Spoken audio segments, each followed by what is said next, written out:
അതിൽ സൗരോർജ പമ്പ് പദ്ധതി അനർട്ട് മുഖേന നടപ്പാക്കുന്ന 100 കോടി രൂപയധികമുള്ള അഴിമതിയെ പറ്റിയാണ് ചൂണ്ടിക്കാണിച്ചത്. അന്ന് എത്ര ആസൂത്രിതമായിട്ടാണ് ഈ അഴിമതി നടക്കുന്നത് എന്ന് നമുക്ക് ഈ വിശദാംശങ്ങൾ പരിശോധിച്ചാൽ മനസ്സിലാക്കാൻ കഴിയുന്ന കാര്യമാണ്. കേരളത്തിലെ പാവപ്പെട്ട കർഷകർക്ക് അവരെ സഹായിക്കാൻ വേണ്ടി കൊണ്ടുവന്ന ഈ പദ്ധതി വൻതോതിലുള്ള അഴിമതിക്കും കളമൊരുങ്ങുന്ന വസ്തുതയാണ് ഞാൻ നേരത്തെ ചൂണ്ടിക്കാണിച്ചത്. ഇന്ന് ഇതെങ്ങനെയാണ് ആസൂത്രിതമായി അഴിമതി നടക്കുന്നത് എന്ന് പരിശോധിക്കേണ്ട ഒരു കാര്യമാണ്. അതിലേറ്റവും പ്രധാനപ്പെട്ടത് നമ്മൾ ആലോചിക്കേണ്ടത് നിയമനങ്ങളുമായി ബന്ധപ്പെട്ട കാര്യങ്ങളാണ്. അനർട്ടിൽ നടക്കുന്ന നിയമനങ്ങൾ തന്നെയാണ് ഇതിൻ്റെ അഴിമതിക്കുള്ള ഏറ്റവും വലിയ പ്രഭവ കേന്ദ്രം എന്ന് പറയുന്നത്. നേരത്തെ സ്പേസ് പാർക്ക് പദ്ധതിയിൽ സ്വപ്ന സുരേഷിനെ കൺസൾട്ടന്റായി ശിവശങ്കരൻ നിർദ്ദേശിക്കുകയും ആഗോള കൺസൾട്ടിംഗ് കമ്പനിയായ പ്രൈസ് വാട്ടർ ഹൗസ് കൂപ്പർ അവരെ വൻ ശമ്പളത്തിൽ നിയമിക്കുകയും ചെയ്ത വസ്തുത എല്ലാവർക്കും അറിയുന്നതാണ്. ഇതുപോലെ തന്നെ ഇതിനേക്കാൾ ഒരുപക്ഷെ വലിയ തോതിൽ ആസൂത്രിതമായി നടന്ന അഴിമതിയാണ് അനർട്ടിൽ നടന്നുകൊണ്ടിരിക്കുന്നത്. അനർട്ടിന്റെ സിഇഒ ആയ നരേന്ദ്രനാഥ് വെലൂരി തന്റെ എക്സിക്യൂട്ടീവ് അസിസ്റ്റന്റ് ആയിരുന്ന വിനയ പി എന്ന താൽക്കാലിക ജീവനക്കാരനെ ആഗോള കൺസൾട്ടിംഗ് സ്ഥാപനമായ EY, എൻ്റെ പഴയ പേര് ഏണസ്റ്റ് ആൻഡ് യങ് എന്നാണ്, ജോലിക്കെടുത്ത് സമാനമായ മാതൃകയിലാണ് ജോലിക്കെടുത്തത്. അനർട്ടിന്റെ കൺസൾട്ടന്റായി കോടികളുടെ കോൺട്രാക്റ്റുള്ള EY അനർട്ടിന്റെ സിഇഒയുടെ എക്സിക്യൂട്ടീവ് അസിസ്റ്റന്റിനെ വൻ ശമ്പളത്തിൽ നിയമിക്കുക മാത്രമല്ല, തൊട്ടടുത്ത ദിവസം തന്നെ അനർട്ടിലേക്ക് തിരിച്ച് ഡെപ്യൂട്ടേഷൻ അയക്കുകയാണ്. അപ്പൊ തന്റെ കൂടെ ജോലി ചെയ്തിരുന്ന ഒരു വ്യക്തിയെ അനർട്ടിൽ നിന്ന് പിരിച്ചുവിട്ട് ശേഷം ആഗോള കമ്പനിയായ EYയുടെ എക്സിക്യൂട്ടീവ് പോസ്റ്റിലേക്ക് നിയമിക്കപ്പെടുകയും അതിനുശേഷം അയാളെ ഉടൻ തന്നെ ഈ അനർട്ടിലേക്ക് ഡെപ്യൂട്ടേഷനിൽ നിയമിക്കുകയും ചെയ്യുന്ന അതിവിചിത്രമായ ഒരു സാഹചര്യമാണ് നമുക്ക് കാണാൻ കഴിയുന്നത്. അനർട്ടിന്റെ കൺസൾട്ടന്റായി EYയെ നിയമിക്കുന്നതിന്റെ രേഖകൾ പരിശോധിച്ച് സിഇഒയെ അന്തിമ തീരുമാനത്തിന് സഹായിച്ച ആളാണ് ഈ വിനയ്. അപ്പൊ EY എന്ന് പറയുന്ന കമ്പനിയെ കൺസൾട്ടന്റായി നിയമിക്കുന്നതിന് സഹായകരമായി പ്രവർത്തിച്ച വ്യക്തിയെയാണ് EY തന്നെ ഡെപ്യൂട്ടേഷനിലേക്ക് ഇങ്ങോട്ട് അയക്കുന്നത്. കൺസൾട്ടന്റായി EYക്ക് നിയമനം കിട്ടിയ ശേഷം അധികം താമസിക്കാതെയാണ് വിനയ് EY ജോലിക്കെടുക്കുകയായിരുന്നു. ഇതോടെ EYക്ക് എങ്ങനെയാണ് കൺസൾട്ടൻസി കിട്ടിയത് എന്ന് വളരെ വ്യക്തമാണ്. സാധാരണ ഒരു കോർപ്പറേറ്റ് എത്തിക്സ് അനുസരിച്ച് ഒരു സ്ഥാപനത്തിൽ അതിൻ്റെ ക്ലയന്റായി ജോലി നോക്കുന്നവരെ ആ സ്ഥാപനം കുറഞ്ഞത് 6 മാസമെങ്കിലും ഒരു കൂളിംഗ് പീരീഡ് കൊടുത്തിട്ട് മാത്രമേ പിന്നീട് മറ്റൊരിടത്ത് നിയമിക്കുകയുള്ളൂ. എന്നാൽ ആ സാധാരണഗതിയിലുള്ള ഈ എത്തിക്സ് മുഴുവൻ മറികടന്നുകൊണ്ടാണ് ഈ വിനയ് പി എന്ന് പറയുന്ന വ്യക്തിയെ നിയമിച്ചത്. അപ്പോൾ തന്നെ നമ്മൾ ആലോചിക്കണം എത്രമാത്രം സമ്മർദ്ദം EY എന്ന ആഗോള കമ്പനിയുടെ പുറത്തുണ്ടായിരുന്നു എന്നുള്ളത് നമ്മൾ ആലോചിക്കേണ്ട ഒരു കാര്യമാണ്. 2025 ഏപ്രിൽ 4-നാണ് വിനയ് അനർട്ടിൽ നിന്ന് വിടുതൽ വാങ്ങുന്നത്.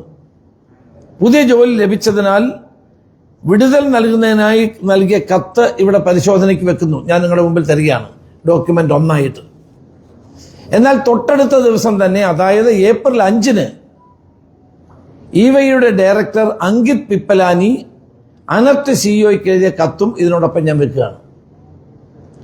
അപ്പൊ നമ്മൾ ആലോചിക്കണം എത്ര ആസൂത്രിതമായിട്ടാണ് ഈ നിയമനം നടക്കുന്നത്. അനർട്ടിലെ CIയുടെ ഒരു അസിസ്റ്റന്റായി ജോലി നോക്കിയ ഒരു വ്യക്തി പെട്ടെന്ന് അവിടെ നിന്ന് രാജിവെക്കുന്നു. EY കമ്പനിയിലെ അദ്ദേഹത്തിന് വലിയ ശമ്പളത്തിൽ ജോലി ലഭിക്കുന്നു. ആ ശമ്പളത്തിൽ കൂടിയ ശമ്പളത്തിൽ ജോലി ലഭിക്കുന്ന വ്യക്തി പെട്ടെന്ന് തന്നെ പിറ്റേ ദിവസം തന്നെ അനർട്ടിലെ എല്ലാ പ്രോജക്റ്റുകളെയും നിയന്ത്രിക്കുന്ന ഉദ്യോഗസ്ഥനായി ജോലിയെടുക്കുകയാണ്. അതിൻ്റെ ഡോക്യുമെന്റ് ഞാൻ മുന്നോട്ട് വെക്കുന്നു. ഈ അനർട്ടിലെ ഇവയുടെ ഡയറക്ടർ അങ്കിത് പിപ്പലാനി അനർട്ട് സിഇഒയ്ക്ക് എഴുതിയ കത്തിൽ പറയുന്നത് അനർട്ടിന്റെ ടെൻഡറിംഗ് പ്രോസസ്സിൽ സഹായിക്കാൻ ഇവയുടെ ഒരു പുതിയ ഉദ്യോഗസ്ഥനെ ഷോർട്ട് ലിസ്റ്റ് ചെയ്തുവെന്നും മുമ്പ് അനർട്ടിൽ ജോലി ചെയ്ത വിനയപ്രഭയെ അതിനായി നിയമിച്ച് അയക്കുന്നുവെന്നുമാണ്. അതായത് 4-ാം തീയതി അനർട്ടിൽ നിന്നും വിടുതൽ വാങ്ങിയ വിനയ് അടുത്ത ദിവസം തന്നെ ഇഐയുടെ ഉദ്യോഗസ്ഥനായി വന്നു കയറുകയാണ്.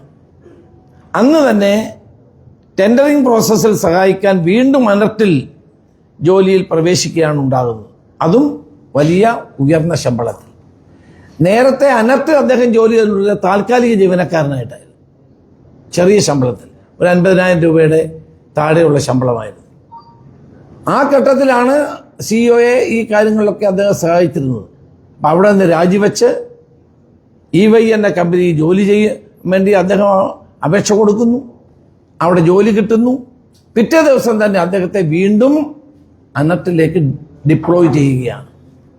അപ്പോൾ ഇത് നമ്മൾ ആലോചിച്ച് നോക്കേണ്ടത്, അനർട്ടിൽ നടന്നുകൊണ്ടിരിക്കുന്ന വലിയ ക്രമക്കേടുകൾ മുഴുവൻ സിഇഒയെ സഹായിക്കാൻ വേണ്ടി ഈ ഉദ്യോഗസ്ഥനെ ഇഐ തന്നെ നിയമിക്കുകയാണ്. കൺസൾട്ടന്റ് തന്നെ നിയമിക്കുകയാണ്. നമ്മൾ ആലോചിക്കണം, കേന്ദ്ര സർക്കാരിൻ്റെയും സംസ്ഥാന സർക്കാരിൻ്റെയും ഫണ്ട് കൈകാര്യം ചെയ്യുന്ന സ്ഥാപനമാണ് അനർട്ട്.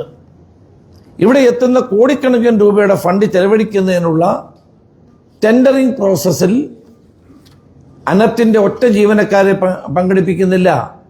സെക്രട്ടേറിയറ്റിൽ നിന്നുള്ള ഫൈനാൻസ് ഡിപ്പാർട്ട്മെന്റിലെ ഉദ്യോഗസ്ഥരുണ്ട്, അവരെ പങ്കെടുപ്പിക്കുന്നില്ല. താൽക്കാലിക ജീവനക്കാരെ കൊണ്ടോ അല്ലെങ്കിൽ ഇവൈ പോലെയുള്ള സ്വകാര്യ കമ്പനികളെ കൊണ്ടോ ആണ് ഇത് നടത്തി വരുന്നത്. അതോടൊപ്പം തന്നെ നേരത്തെ കഴിഞ്ഞ ദിവസം ഞാൻ പറഞ്ഞതാണ്, ടെൻഡർ ഓപ്പൺ ചെയ്തതിന് ശേഷവും ടെൻഡറിൽ മാറ്റം വരുത്തിയ സംഭവം ഞാൻ നേരത്തെ തന്നെ ചൂണ്ടിക്കാണിച്ചതാണ്. ഒരിക്കലും അത് നടക്കാൻ പാടില്ലാത്തൊരു കാര്യമാണ്. ഫൈനാൻഷ്യൽ ബിഡ് ഓപ്പൺ ചെയ്ത ശേഷം പിന്നീട് അതിൽ മാറ്റം വരുത്തുക എന്ന് പറഞ്ഞാൽ അത് വലിയ ക്രമക്കേടും അഴിമതിയുമാണ് എന്ന കാര്യത്തിൽ സംശയമില്ല. അതോടൊപ്പം തന്നെ അനർട്ടിന്റെ ഫൈനാൻസ് ടീമിനെ മുഴുവൻ ഇരുട്ടിൽ നിർത്തുകയാണ്. സെക്രട്ടേറിയറ്റിനുള്ള ഫൈനാൻസ് വിങ്ങിന് ഇതിനകത്ത് യാതൊരു കാര്യവുമില്ല. സമ്പൂർണമായ ഈ ടെൻഡർ പ്രവർത്തനങ്ങളുടെ സമ്പൂർണമായ ഉത്തരവാദിത്വം ഈ സിഐയും വിനയും ചേർന്ന് എടുത്തിരിക്കുന്നു എന്നതാണ് നമുക്ക് കാണാൻ കഴിയുന്നത്. ഇത് ആസൂത്രിതമായ ഒരു അഴിമതിയുടെ തെളിവാണ്. ആഗോള സ്ഥാപനമായ ഇഎ വരെ ഈ അഴിമതിയിൽ പങ്കാളിയാക്കിക്കൊണ്ട് വൈദ്യുതി മന്ത്രിയും അനർട്ട് സിഇഒയും ചേർന്ന് നടത്തിയ ആസൂത്രിതമായ അഴിമതിയുമായിട്ടാണ് മുന്നോട്ട് പോയിട്ടുള്ളത്.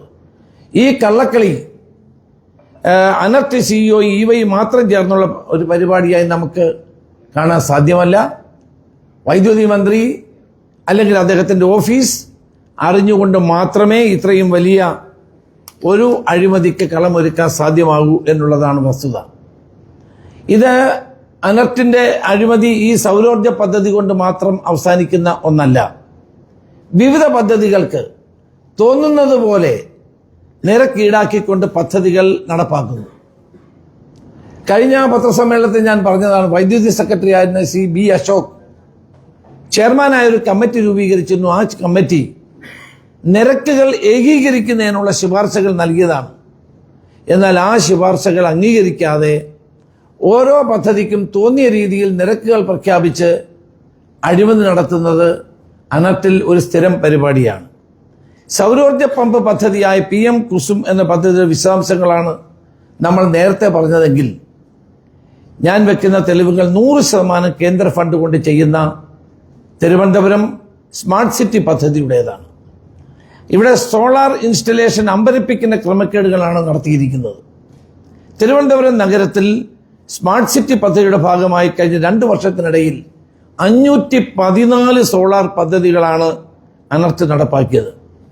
ഓരോ പദ്ധതിയും അഴിമതിയുടെയും കെടുകാര്യസ്ഥതയുടെയും ധന ദുർവിനിയോഗത്തിൻ്റെയും കഥകളാണ് പുറത്തു കൊണ്ടുവരുന്നത്.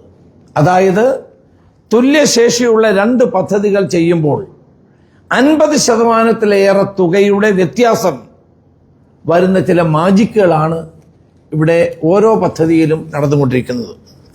ഉദാഹരണം 1, തിരുവനന്തപുരം സ്മാർട്ട് സിറ്റി പദ്ധതിയിൽ ഡയറക്ടർ ഓഫ് ടെക്നിക്കൽ എഡ്യൂക്കേഷൻ എന്ന സ്ഥാപനത്തിൽ TCM ലിമിറ്റഡ് എന്ന company 60 kilowatt solar power plant സ്ഥാപിച്ചത് 38.39 ലക്ഷം രൂപ ചെലവാക്കിയിട്ടാണ്. 8 മാസത്തിന് ശേഷം institute of land and disaster management എന്ന സ്ഥാപനം, ഒരു സോളാർ പ്രൈവറ്റ് ലിമിറ്റഡ് എന്ന സ്ഥാപനം 60 കിലോവാട്ട് ചെയ്തപ്പോൾ 25.2 ലക്ഷം രൂപയാണ്. അപ്പോൾ തന്നെ ഒരു തുല്യശേഷിയുള്ള പ്ലാന്റുകൾ അനർട്ടിന്റെ മേൽനോട്ടത്തിൽ 2 കമ്പനികൾ സ്ഥാപിച്ചത് തമ്മിലുള്ള വ്യത്യാസം 13.19 ലക്ഷം രൂപയാണ്. അതിന്റെ ഡോക്യുമെന്റ് ഞാൻ നിങ്ങൾക്ക് തരുന്നുണ്ട്. ക്രമക്കേട് 2, വികാസ് ഭവൻ PWDയിൽ TCM ലിമിറ്റഡ് എന്ന company 50 kilowatt solar power plant സ്ഥാപിച്ചപ്പോൾ 31.31 ലക്ഷം രൂപയാണ് ചെലവായത്. എന്നാൽ ഡയറക്ടറേറ്റ് ഓഫ് ബാക്ക്വേർഡ് ക്ലാസസ് എന്ന സ്ഥാപനത്തിൽ POM system and services private limited എന്ന സ്ഥാപനം 50 കിലോവാട്ട് സ്ഥാപിച്ചപ്പോൾ 19.01, വ്യത്യാസം എത്രയാണ്? 14.25 ലക്ഷം രൂപയാണ് വ്യത്യാസം. അതിന്റെ അർത്ഥം ഈ 2 തുല്യശേഷിയുള്ള 2 പദ്ധതികൾ നടപ്പാക്കിയപ്പോൾ 70% വ്യത്യാസമാണ് അനർട്ടി പദ്ധതി നടപ്പാക്കിയപ്പോൾ ഉണ്ടായത്. തിരുവനന്തപുരം സ്മാർട്ട് സിറ്റി എന്നത് അനർട്ടിന്റെ ഒരു ചക്രക്കുടമായിരുന്നു. ഇത് ആരൊക്കെ കൈയിട്ട് വാരി എന്നുള്ളത് അന്വേഷിച്ചാൽ മാത്രം മതി. ആരാണ് ഇതിന്റെ ബെനിഫിഷ്യറിമാർ? എവിടേക്കാണ് ഈ പണം മുഴുവൻ പോയത്? ഇത്തരം ഓരോ ഇടപാടിനും മന്ത്രിയുടെ ഓഫീസിന് പങ്കുണ്ടോ? മന്ത്രിക്ക് പങ്കുണ്ടോ? അനർട്ടിന് ഉള്ള പങ്കെന്താണ്? ഇത് അന്വേഷിക്കേണ്ടതാണ്. ഇതുപോലെ ഞാൻ നേരത്തെ പറഞ്ഞ പോലെ 514 പദ്ധതികളാണ് കഴിഞ്ഞ 2 വർഷം കൊണ്ട് അനർട്ട് നടപ്പാക്കി എന്ന് പറയുമ്പോൾ എത്ര കോടി രൂപയുടെ അഴിമതിയാണ് നടന്നത് എന്നത് നമ്മൾ ശരിയായി വിലയിരുത്തേണ്ട ഒരു കാര്യമാണ്. ഞാൻ നേരത്തെ പറഞ്ഞ PM കുസും പദ്ധതി മാത്രമല്ല, ഈ തിരുവനന്തപുരത്ത് നടപ്പാക്കിയ സ്മാർട്ട് സിറ്റി ഉൾപ്പെടെ കേരളത്തിലൊട്ടാകെ അനർട്ട് നടപ്പാക്കിയിട്ടുള്ള സൗരോർജ്ജ പദ്ധതികൾ പരിശോധിച്ചാൽ കോടികളുടെ അഴിമതികൾ നടന്നതായി നമുക്ക് കാണാൻ കഴിയും. വൻ ക്രമക്കേടിന്റെ 3ാമത്തെ ഉദാഹരണം, സ്മാർട്ട് സിറ്റി പദ്ധതിയിൽ ഫാമിലി ഹെൽത്ത് സെന്റർ വിഴിഞ്ഞതിന് 4.99 ലക്ഷം രൂപയാണ് ചെലവാക്കിയത്. ഇതിന് 10 വർഷം ഗ്യാരണ്ടിയാണ്. എന്നാൽ PM കുസും പദ്ധതിയിൽ 10 കിലോവാട്ടിന്റെ rooftop model solar power പ്ലാന്റിന് കേവലം 7.13 ലക്ഷം രൂപയാണ്. എന്നുവെച്ചാൽ കൂടുതൽ ചെലവാക്കി. ഇതിന് വാറന്റി 7 വർഷവും. അപ്പോൾ ഒരു സ്ഥാപനത്തിൽ വിവിധ പദ്ധതികളിൽ സമാന ശേഷിയുള്ള ചെറിയ പ്ലാന്റുകൾ സ്ഥാപിച്ചതിലുള്ള വ്യത്യാസം തന്നെ 2.14 ലക്ഷം രൂപയാണ്. അപ്പോൾ 5 വർഷം കൊണ്ട് അനർട്ട് കോടികളുടെ അഴിമതികൾ നടത്തി എന്നത് ഈ ഉദാഹരണങ്ങളിലൂടെ വ്യക്തമാക്കുന്നതാണ്. എല്ലാ ഉദാഹരണവും ഞാൻ ചൂണ്ടിക്കാണിക്കുന്നില്ല, കാരണം വിസ്താര ഭയം കൊണ്ടാണ്. ഈ അനർട്ടിലെ 514 പദ്ധതികൾ പരിശോധിച്ചാൽ തുല്യ പദ്ധതികൾ നടപ്പാക്കുമ്പോഴുണ്ടായ റേറ്റിൽ ഉണ്ടാകുന്ന വ്യത്യാസം അത് അഴിമതിക്ക് വഴിതെളിച്ചിട്ടുള്ള ഒന്നാണ്. അന്വേഷണം നടത്തണമെന്നുള്ള എൻ്റെ ആവശ്യത്തിൽ ഉറച്ചു നിൽക്കുകയാണ്.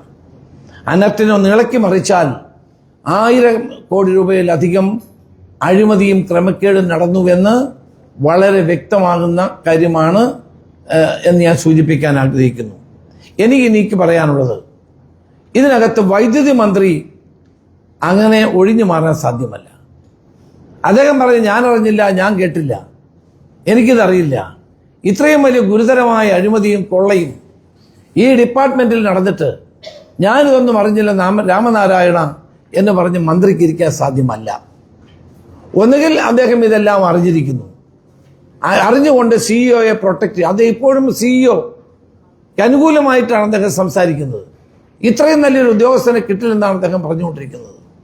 ഞാൻ നേരത്തെ പറഞ്ഞതാണ്, ക്വാളിഫിക്കേഷൻ ഇല്ലാതെ ഇന്ത്യൻ ഫോറസ്റ്റ് സർവീസിലെ ഉദ്യോഗസ്ഥനെ ഇതിൽ നിയമിച്ചത് തന്നെ തെറ്റായ നടപടിയാണ്. അദ്ദേഹത്തിന് ഇനിയും എക്സ്റ്റൻഷൻ കൊടുക്കാൻ നടപടികൾ നീങ്ങുകയാണ്. മാത്രമല്ല അനധികൃതമായ ധാരാളം നിയമനങ്ങൾ നടന്നു. അതിനെപ്പറ്റി എല്ലാം അന്വേഷിക്കേണ്ട കാര്യമാണ്. ഒന്നുകിൽ മന്ത്രി ഇതെല്ലാം അറിയുന്നു, അല്ലെങ്കിൽ മന്ത്രിയെ നോക്കുകുത്തി ആക്കിക്കൊണ്ട് മന്ത്രിയുടെ ഓഫീസും ബന്ധപ്പെട്ട ആളുകളും പ്രവർത്തിക്കുന്നു. അപ്പോൾ ഇതിന്റെ വസ്തുത പുറത്തു വരേണ്ടത് ഒരു നിയമസഭാ സമിതിയുടെ അന്വേഷണമാണ്. ഒരു സ്വതന്ത്ര ഏജൻസിയെ കൊണ്ടുള്ള ഫോറൻസിക് ഓഡിറ്റാണ് നടക്കേണ്ടത്.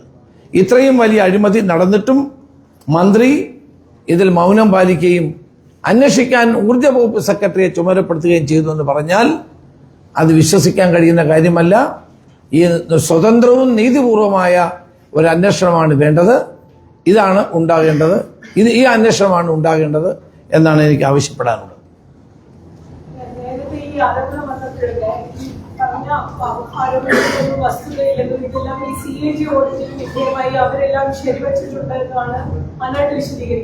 അപ്പൊ CAG ഇപ്പൊ ഭയങ്കര വിശ്വാസമായല്ലോ ഗവൺമെന്റ്. ഇത്രയും കാലം CAG പറയുന്നതൊക്കെ തെറ്റാണെന്നും CAG കേന്ദ്ര ഗവൺമെന്റ് ഏജന്റ് ആണെന്നുമാണല്ലോ പറഞ്ഞുകൊണ്ടിരുന്നത്. ഈ ഗവൺമെന്റ് തന്നെ 5 കോടി രൂപയ്ക്ക് മാത്രം ടെൻഡർ വിളിക്കാൻ അവകാശമുള്ള ഒരു തസ്തികയിൽ 240 കോടി രൂപയുടെ ടെൻഡർ വിളിച്ചു എന്നൊരു ആക്ഷേപം ഉന്നയിച്ചിരുന്നു. അത് പക്ഷേ അതൊരു വർക്ക് അവാർഡല്ല, മറിച്ച് എംപാനൽമെന്റിനുള്ള ഒരു ടെൻഡർ ആയിരുന്നു. അത് മാത്രമായിരുന്നു എന്നാണ് എന്നിട്ട് വിശദീകരിക്കുന്നത്. അല്ല, അതല്ല അന്വേഷിക്കട്ടെ. അത് അവരുടെ വാദം മാത്രമല്ലേ. അതാ ഞാൻ പറഞ്ഞത്, നിയമസഭാ കമ്മിറ്റി അന്വേഷിക്കട്ടെ, അല്ലെങ്കിൽ ഒരു സ്വതന്ത്ര ഏജൻസി ഒരു ഓഡിറ്റ് നടത്തട്ടെ. അല്ലാതെ ഇതെങ്ങനെ അറിയാൻ പറ്റും? ആയിരക്കണക്കിന് കോടി രൂപയുടെ വർക്കാണ് ഇവിടെ നടന്നിട്ടുള്ളത്. ഞാൻ ഒരു ഉദാഹരണം പറഞ്ഞു. ഒരു ഉദ്യോഗസ്ഥനെ നിയമിച്ചതുമായി ബന്ധപ്പെട്ട കാര്യം ഞാൻ നിങ്ങളുടെ മുമ്പിൽ പറയാനുള്ള കാര്യം എന്താണ്? EY എന്ന് പറയുന്ന ഒരു കമ്പനിക്ക് വേണ്ടി ചെയ്ത കാര്യങ്ങളാണ് ഇതെല്ലാം. ഇയാൾ എങ്ങനെ ഈ ഏജൻസിയെ എങ്ങനെ കൺസൾട്ടന്റായി നിയമിച്ചു?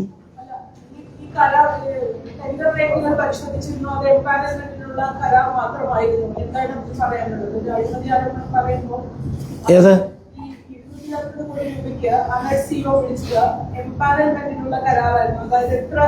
രൂപ ചെലവാകും, അല്ലെങ്കിൽ ഇതിനൊരു പദ്ധതി നടത്തിപ്പിന് വേണ്ട തുക അത് സംബന്ധിച്ച വിവരങ്ങൾ അറിയുന്നതിന് വേണ്ടി നടത്തിയ ഒരു കരാറെന്നാണ് പറഞ്ഞത്.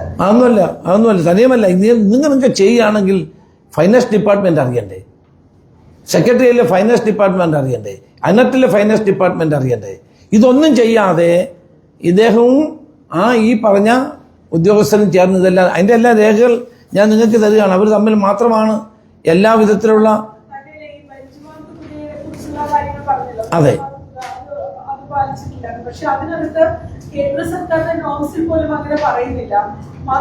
അല്ല അതിനു വേണ്ടിയാണല്ലോ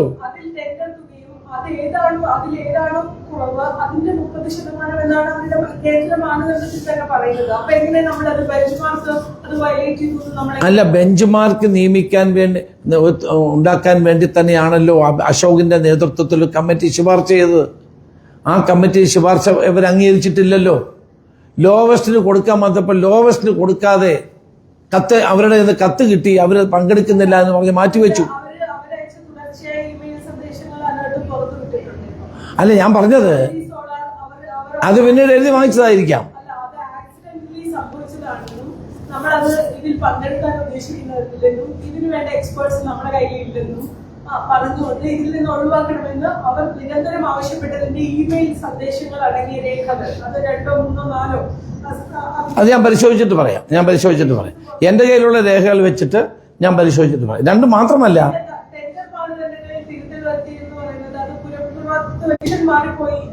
അല്ലല്ല ഒരു ടെൻഡർ പൊട്ടിച്ചു കഴിഞ്ഞാൽ പിന്നീട് ടെൻഡർ ഡോക്യുമെന്റിൽ മാറ്റങ്ങൾ വരുത്താൻ ആർക്കും സാധ്യമല്ല.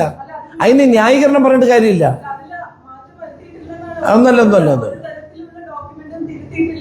ഡോക്യുമെന്റ് തിരുത്തിയിട്ടുണ്ടെന്നാണ് ഞങ്ങൾക്ക് കിട്ടിയ വിവരം. അല്ല തലതിരിഞ്ഞ നടപടികളാണ് അനത്തിൽ നടന്നുകൊണ്ടിരിക്കുന്നത്. ഞാൻ പറഞ്ഞത് ഏത് കമ്പനിക്ക് കൊടുത്തു എന്നുള്ളതല്ല. ഒരു ടെൻഡർ പ്രോസസ്സിന് ഒരു ട്രാൻസ്പാരൻസി ഉണ്ട്. നമ്മൾ ഫൈനാൻഷ്യൽ ബിഡ് പൊട്ടിച്ചു കഴിഞ്ഞാൽ പിന്നെ അതിനകത്ത് ഏത് രീതിയിലുള്ള തിരുത്തൽ വരുത്തുന്നതും ഒരിക്കലും അംഗീകരിക്കപ്പെടുന്ന കാര്യമല്ല. അതാരും ചെയ്യാറുള്ളതല്ല. അവിടെ ഇവിടെ ചെയ്യേണ്ട കാര്യം എന്താ ഉള്ളത്? അപ്പോൾ ഇത് തുടക്കം മുതൽ നമ്മൾ ഓരോ പദ്ധതി എടുത്തു നോക്കിയാലും, ഞാൻ ഈ പറയുന്നതിന് മുമ്പ് തന്നെ സ്മാർട്ട് സിറ്റിയുമായി ബന്ധപ്പെട്ട ധാരാളം അഴിമതികൾ ആക്ഷേപങ്ങൾ വന്നതാണ്. ഞാൻ ചില ഉദാഹരണങ്ങൾ ചൂണ്ടിക്കാണിച്ചതാണ്. അപ്പൊ ഇതിൽ നടക്കുന്ന അഴിമതികളെ നമ്മൾ കണ്ടില്ലെന്ന് നമുക്ക് നടിക്കാൻ സാധ്യമല്ല. അതുകൊണ്ടാണ് ഒരു അന്വേഷണം വേണമെന്ന് ഞാൻ ആവശ്യപ്പെടുന്നത്. ഇതുമായി ബന്ധപ്പെട്ട ഏത് ഫൈനാൻസ് ഡിപ്പാർട്ട്മെന്റ് കണ്ടിട്ടുണ്ടോ? അത് കണ്ടിട്ടുള്ളത് ഈ വല്ലൂരിയും അതോടൊപ്പം തന്നെ വിനയും മാത്രമാണ്. ഇങ്ങനെയാണോ കോടിക്കണക്കിന് രൂപയുടെ പദ്ധതികൾ നടപ്പാക്കുന്നത്? അതെനിക്കറിയില്ല. അത് എന്നോട് ചോദിച്ചിട്ട് അത് CAG-യോട് ചോദിക്കേണ്ട കാര്യം. ഞാൻ വസ്തുതകളുടെ പിൻബലത്തിലാണ് ഇത് സംസാരിക്കുന്നത്. നിങ്ങളുടെ മുമ്പിൽ എല്ലാ രേഖകളും തരുന്നു, നിങ്ങളോട് പരിശോധിക്കും. അല്ല, CAG എന്തുകൊണ്ട് പരിശോധിച്ച് എന്ന് എനിക്കറിയില്ല എന്താണ്. കാരണം ഒരു സംസ്ഥാനത്തിൻ്റെ ധാരാളം പദ്ധതികൾ ഉണ്ടാവും, പരിശോധിക്കേണ്ട പദ്ധതികളാണ്. എന്തുകൊണ്ട് അവർ പരിശോധിച്ചില്ല എന്ന് എനിക്കറിയില്ല. പക്ഷേ എൻ്റെ ശ്രദ്ധയിൽ വന്ന കുറച്ച് കാലതാമസം എന്നതിനപ്പുറത്തേക്ക് മറ്റു തരത്തിലുള്ള പ്രശ്നങ്ങൾ ഉണ്ടായിരുന്നില്ല, അല്ലെങ്കിൽ അങ്ങനെ ഒരു കണ്ടെത്തൽ CAG-യുടെ ഭാഗത്തൊന്നും ഉണ്ടായിട്ടില്ല. CAG-യുടെ കണ്ടെത്തലുകളെ അംഗീകരിക്കാത്തൊരു ഗവൺമെന്റ് അല്ലേ ഇത്? ഇവിടെ ഏത് CAG റിപ്പോർട്ടിനാണ് ഇവിടുത്തെ ഗവൺമെന്റ് അംഗീകരിച്ചിട്ടുള്ളത്? CAG-ക്കെതിരെ കോടതി പോയി ഫൈറ്റ് ചെയ്യുന്നവരാണ് ഇവിടെ. അതുകൊണ്ട് CAG റിപ്പോർട്ടിന് വലിയ സാങ്ക്ടിറ്റി കാണിക്കാത്തൊരു ഗവൺമെന്റ് അല്ലേ ഇവിടെ ഉള്ളത്? അതുകൊണ്ട് അത് മറയാക്കി സ്വീകരിക്കേണ്ട. ഞാനിവിടെ നിങ്ങളുടെ മുന്നിൽ തന്നിട്ടുള്ള റിപ്പോർട്ടുകളും കത്തുകളും അനുസരിച്ച് ഇതിനകത്ത് ശരിയായ രീതിയിലുള്ള അഴിമതി നടന്നിട്ടുണ്ടെന്നുള്ളത് വ്യക്തമാണ്. ഇത് അന്വേഷിക്കാൻ ഗവൺമെന്റ് തയ്യാറാണ്. ഇല്ലെങ്കിൽ നമ്മൾ മറ്റു മാർഗങ്ങളും നോക്കും.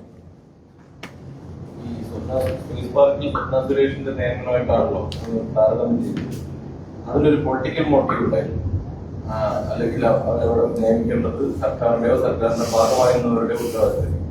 ഈ വിനയപ്പിയെ നിയമിക്കാൻ ആരുടെ മോട്ടീവ്? സിഇഒയുടെ.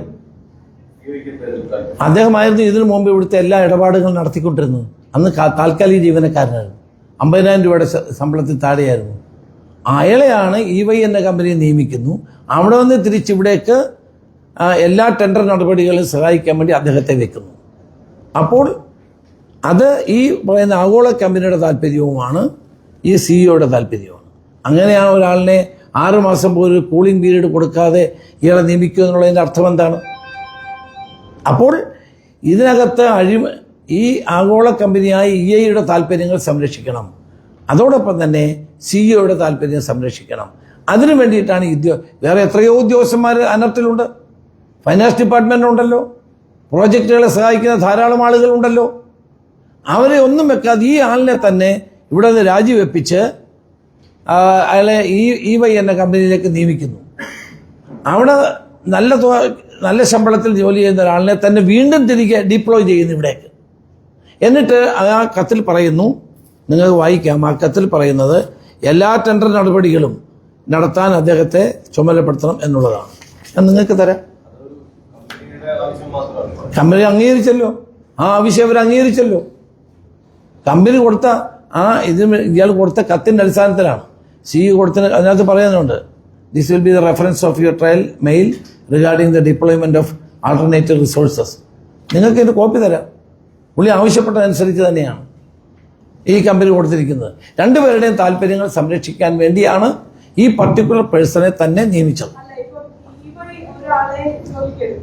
അത് ഈ പറഞ്ഞ സിഇഒയുടെ ജോലി ചെയ്തിരുന്ന ആളായിരിക്കാം. പക്ഷെ ഒരു പദ്ധതി നടപ്പാക്കുമ്പോൾ അതിനെക്കുറിച്ച് അറിയാവുന്ന ഒരാൾ അതിലേക്ക് ഡെപ്യൂട്ട് ചെയ്യുന്നതിൽ എന്താണ് നമുക്ക് തെറ്റ് പറയുന്നത്? അത് കാരണം ഈ ആളിനെ തന്നെ ഇവർക്ക് EY എന്ന് പറയുന്ന കമ്പനിക്ക് കൺസൾട്ടൻസി കിട്ടാൻ ഏറ്റവും കൂടുതൽ സഹായിച്ച വ്യക്തിയാണ് ഇയാള്. അയാളെ തന്നെ തിരിച്ചിങ്ങോട്ട് വെക്കുക, അതും ഒരു കൂളിംഗ് പീരീഡ് പോലും കഴിയാതെ. ഒരു മിനിറ്റ് ഞാൻ എക്സ്പ്ലെയിൻ ചെയ്യട്ടെ. സാധാരണഗതിയിൽ ആഗോളതലത്തിൽ പ്രവർത്തിക്കുന്ന എല്ലാ കമ്പനികളും സ്വീകരിക്കുന്നത് തങ്ങളുടെ സ്ഥാപനത്തിൽ ഒരാൾ മാറിപ്പോയി മറ്റൊരു കമ്പനി ജോലി ചെയ്യുമ്പോൾ അറ്റ്ലീസ്റ്റ് ഒരു 6 months കൂളിംഗ് പീരീഡിൽ ഉണ്ടാകും. അതുപോലും പാലിക്കാതെ ഈ പർട്ടിക്കുലർ ആളിനെ തന്നെ വെക്കണമെന്നുള്ള ആവശ്യത്തെ അംഗീകാരം, ഇയാളാണല്ലോ കൺസൾട്ടൻസിക്ക് വേണ്ടിയുള്ള അംഗീകാരം നേടിക്കൊടുത്ത ആള്, അയാളെ തന്നെ ഇവിടേക്ക് ഡിപ്ലോയ് ചെയ്യുന്നതിൻ്റെ അകത്ത് രണ്ടുപേരുടെയും താല്പര്യങ്ങൾ സംരക്ഷിക്കാൻ വേണ്ടിയായിരുന്നു. അവിടെയാണ് അഴിമതി.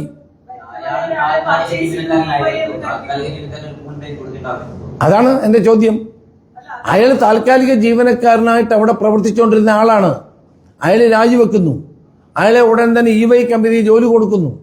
ആ കമ്പനി ഇദ്ദേഹത്തെ വീണ്ടും ഇവിടേക്ക് ഡെപ്യൂട്ടി ചെയ്യുന്നു. ഈ ടെൻഡർ നടപടികളും മറ്റു കാര്യങ്ങളെല്ലാം പരിശോധിക്കാനും നടപ്പാക്കാനും വേണ്ടിയിട്ടുള്ള ഉദ്യോഗസ്ഥനായി ഡിപ്ലോയ് ചെയ്യുന്നു. സാധാരണഗതിയിൽ ഒരു കമ്പനിക്കകത്ത് വർക്ക് നടക്കുമ്പോൾ അവിടുത്തെ ഫൈനാൻസ് ഡിപ്പാർട്ട്മെന്റ് അറിയണ്ടേ, മറ്റ് ഡിപ്പാർട്ട്മെന്റുകൾ അറിയണ്ടേ? ഒരു ഡിപ്പാർട്ട്മെന്റും അറിയണ്ട. ഈ തീരുമാനങ്ങളെല്ലാം എടുക്കുന്നത് ഈ വിനയ് പിയും സിഇഒയും തമ്മിൽ മാത്രമാണ്. എവിടെയെങ്കിലും കേട്ടുകേൾവിയുണ്ടോ? അനർട്ട് എന്ന് പറയുന്ന ഒരു ഗവൺമെന്റ് സ്ഥാപനമല്ലേ? അവിടെ നടക്കുന്ന ഫൈനാൻഷ്യൽ ട്രാൻസാക്ഷൻസും ടെൻഡർ നടപടികൾക്കും ഫൈനാൻസ് ഡിപ്പാർട്ട്മെന്റ് അറിയണ്ടേ? സെക്രട്ടേറിയറ്റിൽ നിയോഗിക്കപ്പെട്ട ഫൈനാൻസ് ഓഫീസർ അറിയണ്ടേ? ഇതൊന്നും അറിയണ്ടേ? ഇവർ തമ്മിൽ മാത്രം അറിഞ്ഞാൽ മതി എന്ന് പറയുന്നതിനകത്താണ് അഴിമതി. അതായത് ഒരു താൽക്കാലിക ജീവനക്കാരൻ ഒരു സ്വകാര്യ കമ്പനിയിലേക്ക് ജോലിക്ക് പോകുന്നതിന് കൂളിംഗ് ടൈം വേണം എന്ന് എവിടെയെങ്കിലും വ്യവസ്ഥ അങ്ങനെയാണ് സാധാരണഗതിയിൽ ഇന്റർനാഷണൽ കമ്പനികൾ സ്വീകരിക്കുന്ന സമീപനം. ഗവൺമെന്റ് ഡിപ്പാർട്ട്മെന്റുകളിലൊക്കെ ആണെങ്കിൽ നമ്മളത് കൊടുക്കാറില്ല. പക്ഷെ ഒരു താൽക്കാലിക ജീവനക്കാരനെ സംബന്ധിച്ച് അങ്ങനെ ഒരു വ്യവസ്ഥ എവിടെയും പറഞ്ഞിട്ടില്ല. നിങ്ങൾ പറയുന്നത് പോലെയല്ല, ഈ താൽക്കാലിക ജീവനക്കാരനാണ് ഇവിടെയുള്ള എല്ലാ ടെൻഡർ നടപടികളും സിഇഒയുമായി അതൊക്കെ വലിയ ക്രമക്കേടാണ്. അങ്ങനൊന്നും ചെയ്യാൻ പാടില്ലാത്തതാണ്. ഈ ക്രമക്കേടാണ് എന്ന് പറയുന്നത് നമ്മളൊരു ആരോപണം മാത്രമാണ്. അത് ഈ വിനയ് എന്ത് ആനുകൂല്യമാണ് ഈ വഴിക്ക് ചെയ്തു കൊടുത്തത്? അവർക്ക് കൺസൾട്ടൻസി കിട്ടാൻ വേണ്ടിയിട്ട് എല്ലാ സഹായം ചെയ്തു കൊടുത്ത ഇയാളാണ്. ആ സമയത്ത് ഇയാൾ അവിടെ ഉണ്ടായിരുന്നു ജോലിക്കാരനായിരുന്നു. അതിലെന്ത് അവർക്ക് കിട്ടാൻ വേണ്ടിയിട്ടുള്ള എല്ലാ സഹായം ചെയ്തു കൊടുത്തത് വിനയ് എന്ന ഉദ്യോഗസ്ഥനാണ് സിഇഒയുമായി ചേർന്ന്. അങ്ങനെ പറയുകയാണെങ്കിൽ കൺസൾട്ടൻസിയെ നിയമിക്കാൻ സർക്കാരിന് ചില നടപടിക്രമങ്ങളുണ്ട്. ചുമ്മാ ഗവൺമെന്റിന്റെ അനുവാദം വേണം കൺസൾട്ടൻസിയെ നിയമിക്കാൻ. ഒരു മിനിറ്റ്, ആണെന്നാണ് എന്റെ അഭിപ്രായം. ഗവൺമെന്റിന്റെ അംഗീകാരമില്ലാതെ ഉമ്മൻചാണ്ടി ഗവൺമെന്റ് കാലത്ത് തന്നെ ഒരു കൺസൾട്ടന്റിനെ നിയമിക്കുമ്പോൾ സർക്കാരിന്റെ അനുവാദം വേണമെന്ന് നിയമമുണ്ട്. ആ കൺസൾട്ടന്റിനെ നിയമിക്കാൻ സർക്കാരിന്റെ അനുവാദമില്ലാതെ നിയോഗിക്കപ്പെട്ടത് തന്നെ തെറ്റാണ്. അതിന്റെ ഓർഡർ ഞാൻ തരാം നിങ്ങൾക്ക്. പറയുന്നതനുസരിച്ചാണ് സർക്കാരിന് ഇതിന് ഒരു ബന്ധവുമില്ല. പിന്നെ എന്തിനാണ് മന്ത്രിയുടെ ഓഫീസിലേക്ക് വരുന്നത്? അല്ലല്ല, അങ്ങനെയല്ല. ഈ കമ്പനി EY എന്ന് പറയുന്ന കമ്പനിയെ കൺസൾട്ടന്റായി നിയമിച്ചുകൊണ്ടുള്ള ഉത്തരവ് കൊടുക്കാൻ സർക്കാരിന്റെ അനുമതി വേണം. ആ അനുമതി വാങ്ങിച്ചിട്ടില്ല. അങ്ങനെ എങ്ങനെ നിയമിക്കുന്നത്? ഉമ്മൻചാണ്ടി ഗവൺമെന്റ് കാലത്ത് ആ ഒരു ഉത്തരവ് നിലനിൽക്കുകയാണ്. സർക്കാരിന്റെ അനുമതി ഇല്ലാതെ കൺസൾട്ടൻസിനെ നിയമിക്കരുത്. അപ്പൊ ചുരുക്കത്തിൽ അത് ഞാനീ പറയുന്നത് ശരിയല്ലെങ്കിൽ അന്വേഷണം നടക്കട്ടെ. ഞാൻ വസ്തുതകളുടെ പിൻബലമില്ലാതെ ഒന്നും പറഞ്ഞിട്ടില്ല, രേഖകളുടെ പിൻബലമില്ലാതെ ഞാനൊന്നും പറഞ്ഞിട്ടില്ല. ഇതിനെ സംബന്ധിച്ച് അവർക്ക് വ്യത്യസ്ത അഭിപ്രായം ഉണ്ടെങ്കിൽ അന്വേഷിക്കട്ടെ. ആ അന്വേഷണമൊന്നും കാര്യമില്ല. സ്വതന്ത്രമായ ഒരു അന്വേഷണം വേണം. പവർ സെക്രട്ടറി അന്വേഷിച്ചാലൊന്നും തെളിയാൻ പോകുന്നില്ല. അപ്പൊ ഇതിനെ സംബന്ധിച്ച് ഒരു സ്വതന്ത്രമായ അന്വേഷണം നടക്കട്ടെ.